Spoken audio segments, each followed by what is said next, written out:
Olá, eu sou o professor Lucas Neto. Sejam bem-vindos a mais um programa Escola Bíblica no seu lar. Hoje nós vamos estudar a lição de número 5, que tem como título A Obra Salvífica de Jesus Cristo. O pecado é um perverso golpe que atinge o amor de Deus e, por consequência, traz ao ser humano o seu imediato afastamento da presença do Senhor e também a morte eterna. Porém, segundo o infinito amor e misericórdia de Deus, Cristo, como previsto antes mesmo da fundação do mundo, realiza uma obra salvífica de morte na cruz para reconciliar o homem, coroa da criação, com Deus Criador. Nesta presente lição, estudaremos sobre o pecado, a obra salvífica de Cristo, bem como o pleno significado de sua morte na cruz do Calvário. O pecado.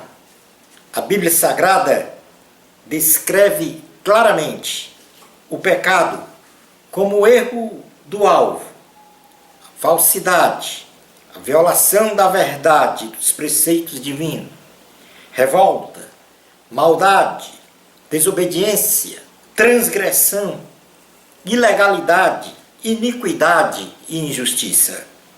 De acordo com a palavra de Deus, pecado é a transgressão da lei. Na primeira carta de João, capítulo 3, versículo 4, diz assim a palavra do Senhor: todo aquele que pratica o pecado também transgride a lei, porque o pecado é a transgressão da lei. O homem, quando peca, não só alimenta a sua sórdida inclinação para o mal, mas, sobretudo, afronta a santidade de Deus. O pecado, uma vez consumado, se reveste de uma gravidade tão incomensurável que entristece a Deus e nos afasta do alvo de adorar e ter vida eterna com o Senhor. Só há uma forma de nos desvencilharmos das tentações, pois a carne milita contra o espírito. E por isso mesmo, precisamos permanecer em vigilância quanto à solidez de nossa vida espiritual, para não afrontar ao Senhor. No Evangelho de Jesus, segundo escreveu Mateus, no capítulo 26, versículo 41, diz assim a palavra do Senhor. Mateus 26, 41. Vigiai e orai, para que não entreis em tentação. O espírito, na verdade, está pronto, mas a carne é fraca. O pecado atinge frontalmente a santidade de Deus. E por isso não podemos deixar de considerar que o pecado traz duras e nefastas consequências na vida de uma pessoa, nos aspectos social, moral, ético, mas sobretudo no aspecto espiritual, gerando a morte como a condenação eterna. Romanos, capítulo de número 6, versículo 23, diz assim a palavra do Senhor: porque o salário do pecado é a morte, mas o dom gratuito de Deus é a vida eterna em Cristo Jesus, nosso Senhor. Perdão dos pecados. A Bíblia Sagrada menciona que sem o derramamento de sangue não há remissão de pecados. Ou seja, a remissão é um ato ou ação de perdoar. Logo, sem derramamento de sangue, não há perdão de pecados. Na carta aos Hebreus, capítulo de número 9, versículo 22, diz assim a palavra do Senhor: Com efeito, quase todas as coisas, segundo a lei, se purificam com sangue, e sem derramamento de sangue não há remissão dos pecados. Outrora, no Antigo Testamento, o sangue derramado de bodes e carneiros sacrificados diante do altar simbolizava a remissão de pecados. No ritual de sacrifício, o pecador colocava a sua mão sobre a cabeça do animal a ser sacrificado, tipificando a transferência dos pecados do homem para o animal. O sacerdote sacrificava o animal, derramando sangue ao redor e nas pontas dos chifres do altar. Porém, esta ação não mudava a consciência humana, ou seja, não havia mudança na alma deste homem para uma nova vida, sendo, portanto, insuficiente para a sua salvação da condenação eterna ou morte espiritual, apesar do perdão dos pecados. No livro de Levítico, capítulo de número 4, Levítico, capítulo de número 4, versículo 27 ao 31, diz assim a palavra do Senhor: se qualquer pessoa do povo da terra pecar por ignomínia ou ignorância, por fazer algumas das coisas que o Senhor ordenou, se não fizessem, e se tornar culpada, ou se o pecado em que ela caiu lhe for notificado, trará por sua oferta uma cabra sem defeito, pelo pecado que cometeu, e porá a mão sobre a cabeça da oferta, pelo pecado, e a imolará no lugar do holocausto. Então, o sacerdote com o dedo tomará o sangue da oferta e o porá sobre os chifres do altar dos holocaustos, e todo o restante do sangue derramará à base do altar. Tirará toda a gordura, como se tira a gordura do sacrifício pacífico. O sacerdote a queimará sobre o altar como aroma agradável ao Senhor, e o sacerdote fará também expiação pela pessoa, e lhe será perdoado. Então, como escapar da morte espiritual se o sacrifício de bodes e carneiros não são suficientes para transformar a vida, a alma de uma pessoa ou do pecador? Então, como escapar dessa morte? Tendo em vista que o homem, em sua condição física e espiritual decaída, nada pode fazer por si mesmo para salvar-se da justiça de Deus. Deus, em sua presciência, antes da fundação do mundo, elaborou um plano para que o homem pudesse retornar ao seu estado original de comunhão com o Senhor, nosso Deus. E este plano foi construído na base da morte vicária de Jesus Cristo, um Deus que se fez carne, habitou entre nós e pelo seu sangue derramado na cruz, livrou a humanidade da condenação eterna. A morte de Cristo na cruz foi uma obra completa, por não haver qualquer outro sacrifício, a não ser o de Jesus, para a salvação plena do homem. Uma obra meritória, pois a salvação é uma obra de méritos exclusivos de Cristo, e também uma obra redentora. Somente pelo sangue de Jesus é que temos a remissão dos pecados. E fazendo essa leitura primeiro na carta aos Hebreus, capítulo de número 9, versículo 15, temos: porque isso mesmo, ou por isso mesmo, melhor dizendo, ele é o mediador da nova aliança, a fim de que, intervindo a morte para a remissão das transgressões que havia sob a primeira aliança, recebam a promessa da eterna herança aqueles que têm sido chamados. Porque onde há testamento é necessário que intervenha a morte do testador, pois um testamento só é confirmado no caso de mortos, visto que de maneira nenhuma tem força de lei enquanto vive o testador.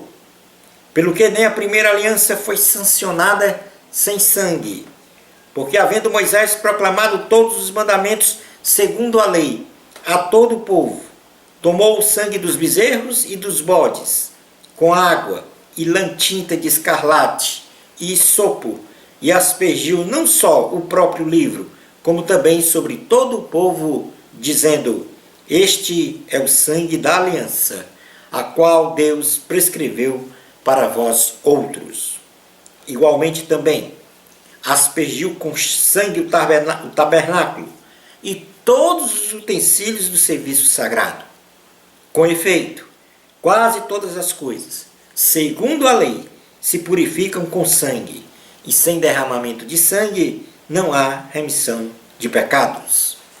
Era necessário, portanto, que a figura das coisas que se acham nos céus se purificassem com tais sacrifícios, mas as próprias coisas celestiais com sacrifícios a eles superiores. Porque Cristo não entrou em santuário feito por mãos, figura do verdadeiro, porém no mesmo céu, para comparecer agora por nós diante de Deus, nem ainda para se oferecer a si mesmo muitas vezes, como sumo sacerdote, cada ano entra no Santo dos Santos com sangue alheio. Ora, neste caso, seria necessário que ele tivesse sofrido muitas vezes desde a fundação do mundo. Agora, porém, ao se cumprir os tempos, se manifestou uma vez por todas, para aniquilar pelo sacrifício de si mesmo o pecado. E assim como aos homens está ordenado morrerem uma só vez, vindo depois disto o juízo, assim também Cristo, tendo-se oferecido uma vez, para sempre, para tirar os pecados de muitos, aparecerá segunda vez, sem pecado, aos que o aguardam para a salvação. Na carta aos Efésios, capítulo de número 2, versículos 1 ao 10, diz assim: Ele vos deu vida estando vós mortos nos vossos delitos e pecados, nos quais andastes outrora, segundo o curso deste mundo, segundo o príncipe da potestade do ar, do Espírito, que agora atua nos filhos da desobediência, entre os quais também todos nós andamos outrora, segundo as inclinações da nossa carne, fazendo a vontade da carne e dos pensamentos. E éramos, por natureza, filhos da ira, como também os demais. Mas Deus, sendo rico em misericórdia, por causa do grande amor com que nos amou, e estando nós mortos em nossos delitos, nos deu vida juntamente com Cristo. Pela graça sois salvos, e juntamente com Ele nos ressuscitou, e nos fez assentar nos lugares celestiais em Cristo Jesus, para mostrar nos séculos vindouros a suprema riqueza de sua graça, em bondade para conosco, em Cristo Jesus. Porque pela graça sois salvos, mediante a fé. E isto não vem de vós, é dom de Deus, não de obras, para que ninguém se glorie, pois somos feitura dele, criados em Cristo Jesus para boas obras, as quais Deus de antemão preparou para que andássemos nelas. Vamos agora passar a fazer uma análise bem sucinta sobre a obra salvífica de Jesus na cruz. E, em primeiro lugar, Jesus ele foi entregue aos soldados.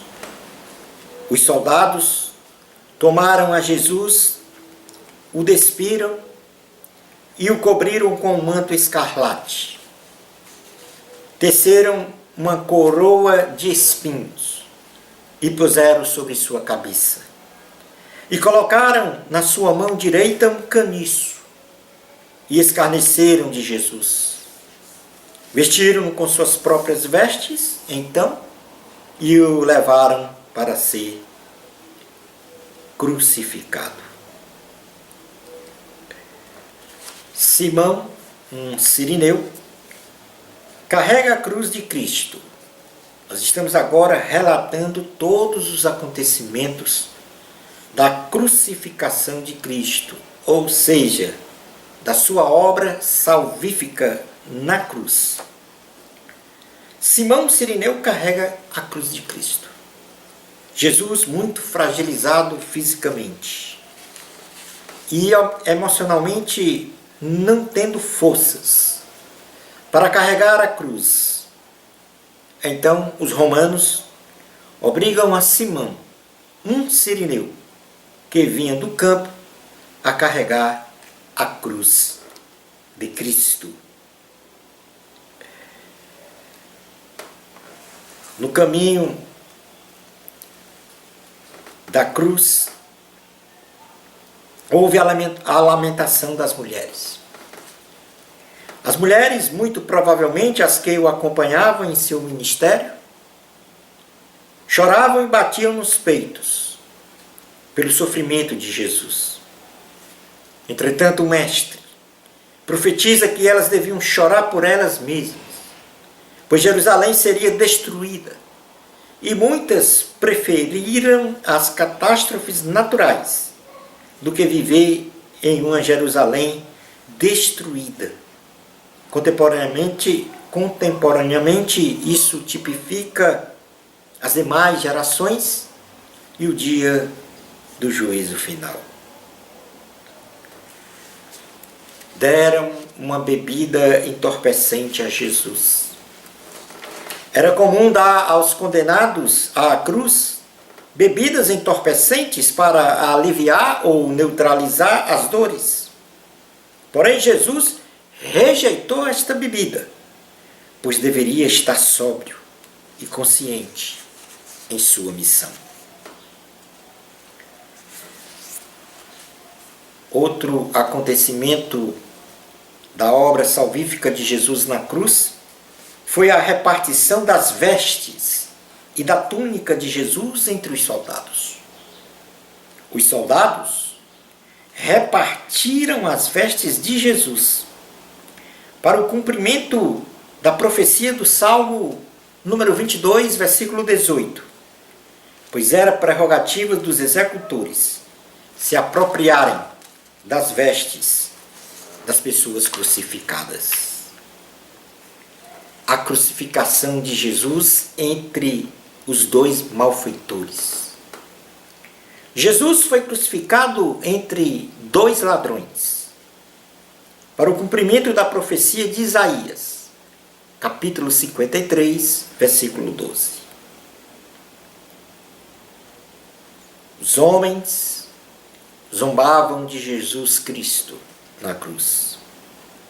Com a epígrafe sobre a sua cabeça, este é o rei dos judeus, em letras gregas, romanas e hebraicas, parte do público, autoridades eclesiásticas, os soldados, sacerdotes, anciãos, escribas e até mesmo um dos ladrões, crucificado ao seu lado, escarneciam de Jesus. Mas Jesus, naquela sua angústia, proferiu 7 frases. Foram as palavras de Jesus Cristo na cruz do Calvário. Em primeiro lugar, Pai, perdoa-lhes, porque não sabem o que fazem. Jesus libera o perdão para os seus algozes, demonstrando o seu grande amor para com todos os pecadores. A segunda frase que Jesus disse na cruz foi: em verdade te digo que hoje estarás comigo no paraíso. Jesus mostra a simplicidade da salvação como sendo universalmente para aqueles que se arrependem dos seus pecados e creem em Jesus como único e suficiente Salvador e Senhor.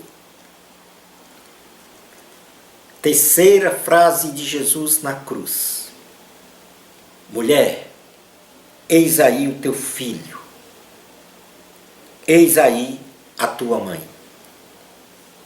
Jesus, neste contexto, tem uma preocupação com os cuidados da sua mãe e designa o apóstolo João como cuidador dela, de forma que ela não ficasse desamparada. Quarta frase de Jesus na cruz: Deus meu, por que me abandonaste? Jesus, neste episódio, confirma a condição de homem e coloca a humanidade no centro da cruz, com os seus pecados, clamando por salvação, que foi dada pela morte de Cristo, em resposta a um sincero arrependimento e fé. Jesus não foi desamparado por Deus e nem separado de Deus, porque Ele é Deus, e nesta ocasião representou ali na cruz toda a humanidade pecadora, carente de salvação e que clamava por Deus. Quinta frase de Jesus na cruz: tenho sede. Jesus estava bastante desidratado e expressou que tinha sede, e então deram-lhe vinagre para beber em uma esponja. Sexta frase de Jesus na cruz: está consumado. Jesus declara que o plano de salvação, com a sua morte na cruz, tivera o seu pleno cumprimento confirmado com a entrega de sua vida na cruz do Calvário. Sétima frase: Pai, nas tuas mãos entrego o meu espírito. Jesus, assumindo a nossa humanidade, morre, se entregando de forma voluntária ao Pai, para a salvação de todos os homens em todas as gerações.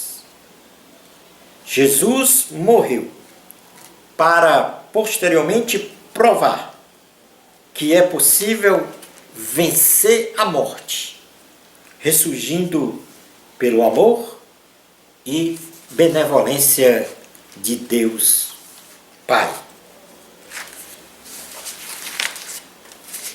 Após essas 7 frases de Jesus, dando ainda continuidade a esta obra salvífica de Jesus, representado aqui pela crucificação, um soldado abre o lado de Jesus com a lança. Um soldado, para certificar-se da morte de Jesus e dos 2 ladrões, quebra as pernas dos malfeitores. Porém, as pernas de Jesus não as quebram, para que as escrituras fossem cumpridas. Entretanto, o soldado abre o lado de Jesus com uma lança, saindo sangue e água. Neste momento em que Jesus disse que estava tudo consumado, o véu do santuário se rasga de alto a baixo, a terra treme, as rochas se fendem, e muitos dos santos ressuscitam, ou ressuscitam, melhor dizendo. Com a morte de Jesus, o nosso acesso ao Senhor não precisa mais de sacerdotes intermediários, mas tão somente por Cristo, podemos chegar a Deus. Fenômenos naturais e a ressurreição de muitos dos santos demonstraram o poder de Jesus sobre a morte. Em seguida, o centurião reconhece Jesus como Filho de Deus.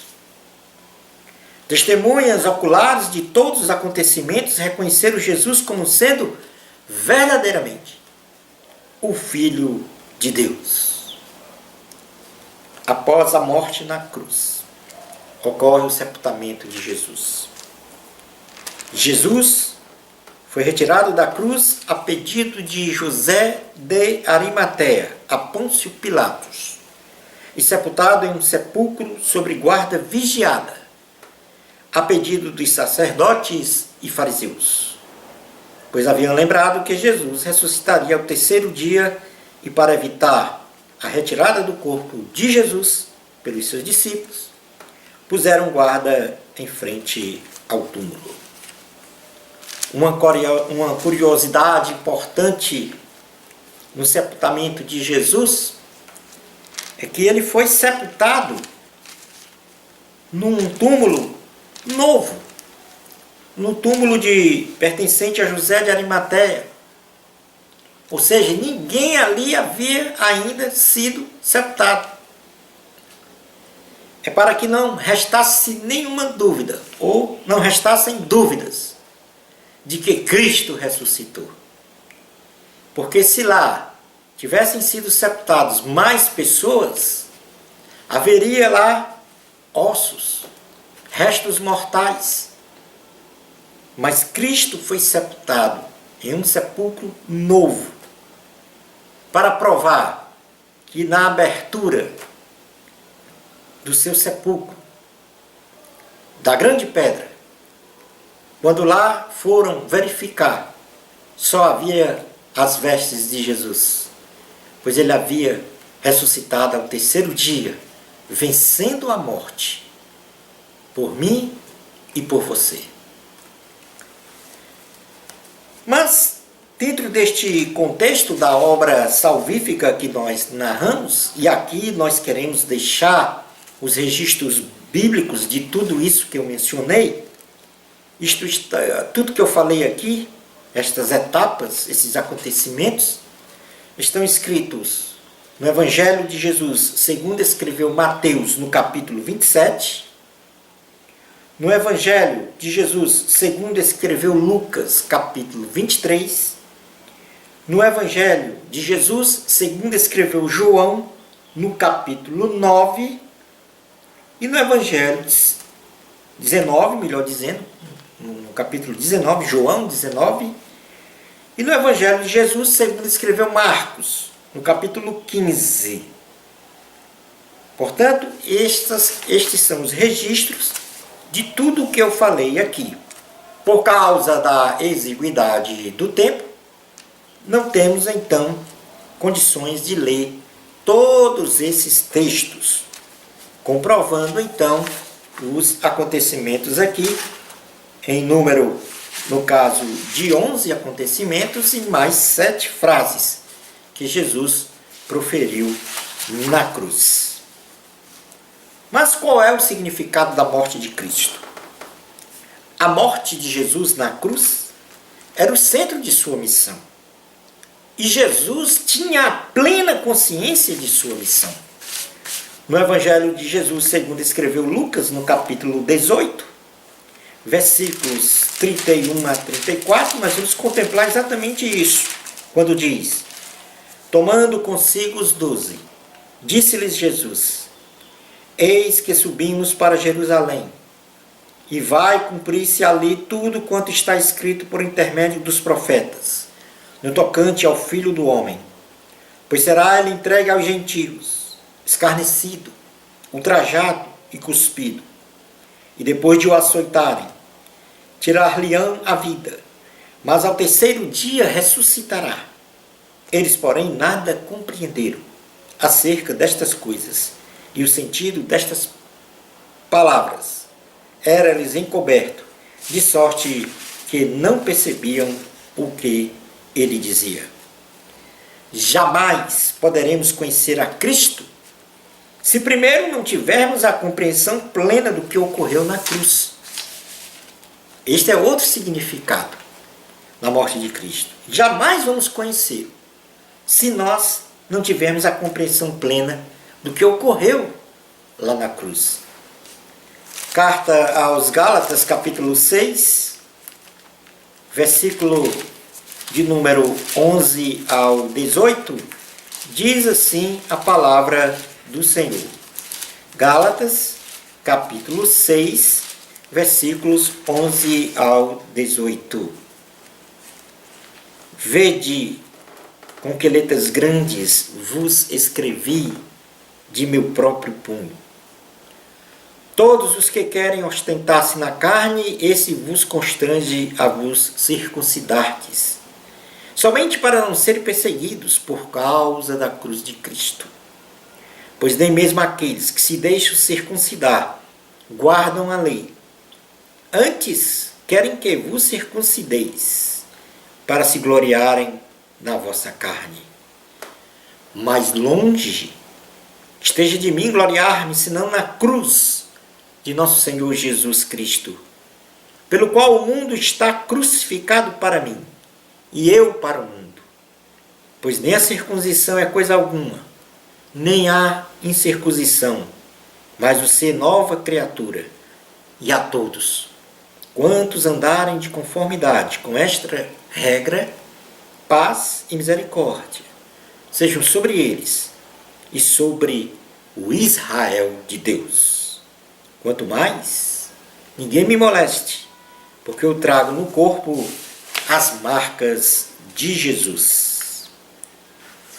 Terceiro significado da morte de Cristo. Ela foi de forma voluntária e por amor que Jesus entregou a sua vida na cruz do Calvário.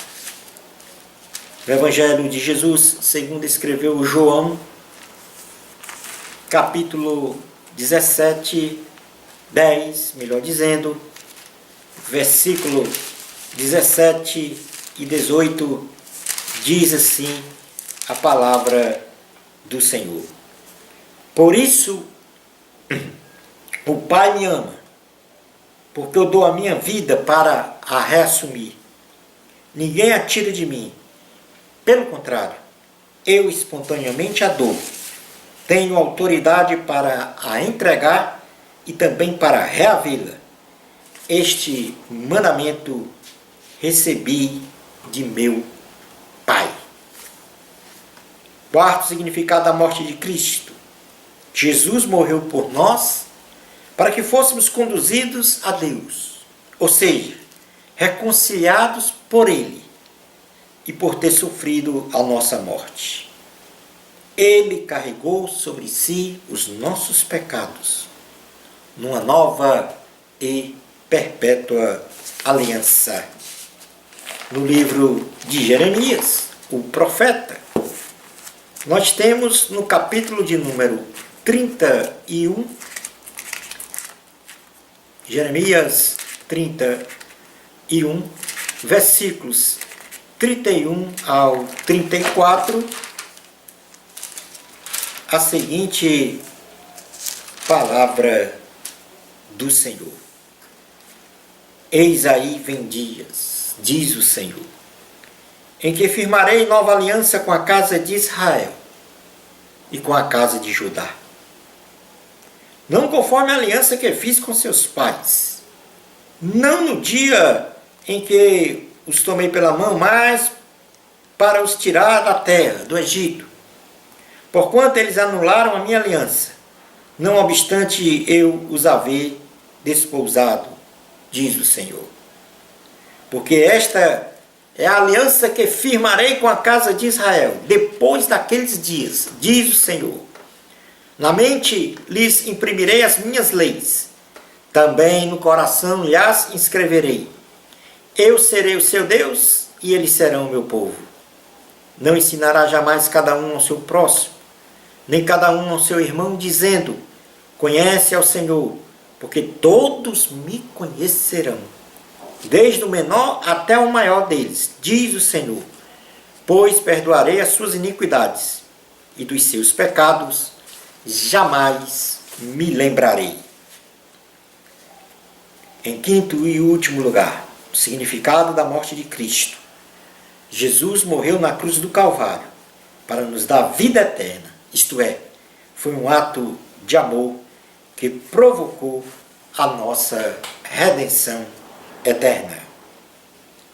Concluindo a nossa aula de hoje, Jesus, demonstrando seu infinito amor para conosco, se deixou ser crucificado, morto e sepultado, e ao terceiro dia ressuscitou, consolidando plenamente a nossa salvação da morte, a nossa salvação da mais profunda sepultura, com a justificação de nossos pecados diante de Deus, nos redimindo e nos reconciliando com a divindade, para no futuro termos um corpo glorificado, igual ao dele. Shalom Adonai. Bênçãos especiais de Jesus para você. Amor a Cristo, a glória é de Deus. Até ao nosso próximo programa Escola Bíblica no seu lar, se Deus permitir.